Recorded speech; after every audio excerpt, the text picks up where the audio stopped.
going on, you guys? Extreme Life Darius tuning in once again, man. We in Medellin, Colombia. Back with another video, man. In this video, I'm going to be explaining to you guys how I came across the method or the blueprint to learn how to wheelie a motorcycle, a sport bike in specific, without looping the bike. All right, meaning having full control, being able to hold balance point, using the rear brake, and that whole process from not knowing how to wheelie to holding balance point without looping. All right. Now, to sum it all up, this is pretty much how it came about. All right, it came about on accident. All right, I was on my own personal journey, learning how to wheelie. And I learned how to wheelie without looping. It wasn't intentional in my mind.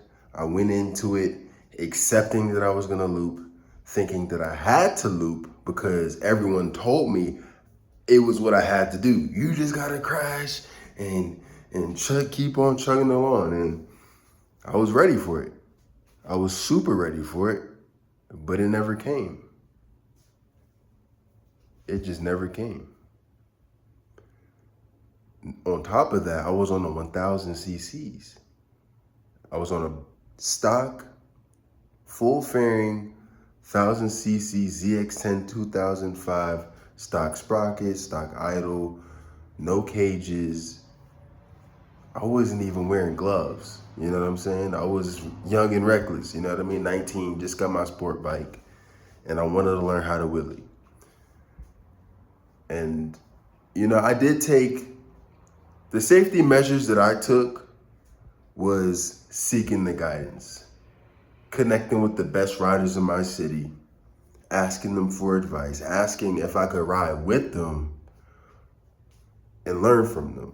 Like directly, I straight up was like, yo, can you please teach me? I want to learn so bad. You know what I mean? And like, I feel like I was one of the best students, you know what I mean? Not just to boost my own ego or whatever, but just because of how fast I learned, you know what I'm saying? I was willing to be a little bit annoying.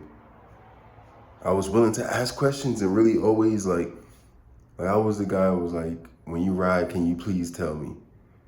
And they would send a text and tell me when they're about to ride. Guess what I did? I would drop whatever I was doing, hop on the bike and go meet them. I was just, that's how it was, you know, the whole way through. So, you know what I mean? Like, it's not like I just was guessing and I'm just like so special and I figured out on my own and now I'm some God. Like, no. I got the guidance and I followed from people that knew what they were doing. So they kind of highlighted the steps that I needed to take.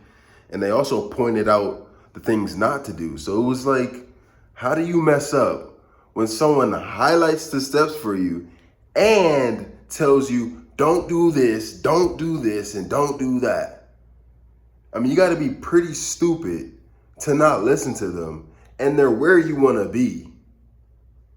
Like, so it's not really a surprise that I didn't loop because they told me what not to do, and they told me what to focus on.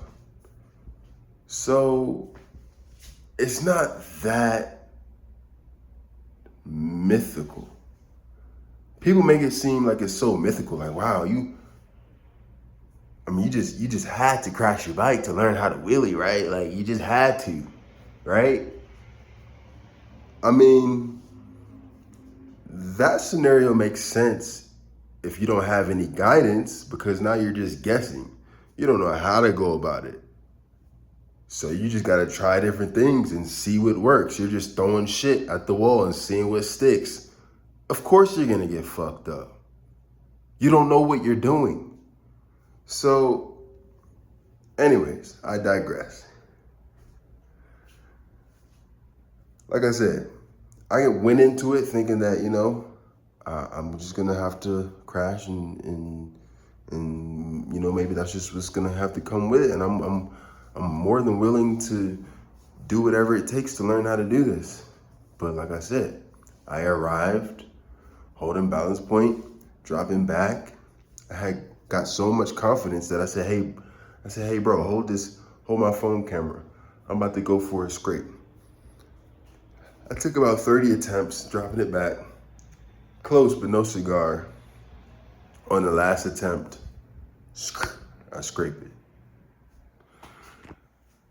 Like I said, this whole time I haven't looped the bike.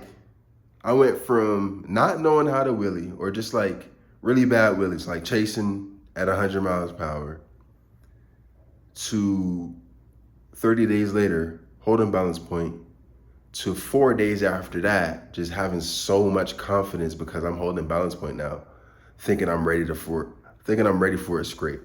Was I really ready for a scrape? I don't know, but I did it and I got away with it. You know what I'm saying? Now after that, I started to get even more confident because I done scraped 1,000 cc's and I learned how to hold balance point in 30 days. And then I crashed, okay? So at some point, my confidence outpaced my skill level, but that's not the point of this video. The point of this video is that you can go from 0 to holding balance point without looping, without crashing your bike, okay? And that's the part that people have trouble getting to and getting over, all right? They crash a million times on their way there. Some make it, some don't. But listen, all that trial and error is actually unnecessary because there is a blueprint. Like, people have already done the struggling and figured out what works, but no one is teaching what works. No one is teaching how to do it. So guess what? The next person that wants to learn, they go through the same loop of trial and error. And then they tell the next person, hey, that's how I figured it out. I just crashed my way there. Good luck to you. No one is throwing back down the ladder for the next person and pulling them up. It's every man for themselves, which is pretty stupid. With all this technology, with all these smart people in the world, we can't pass a blueprint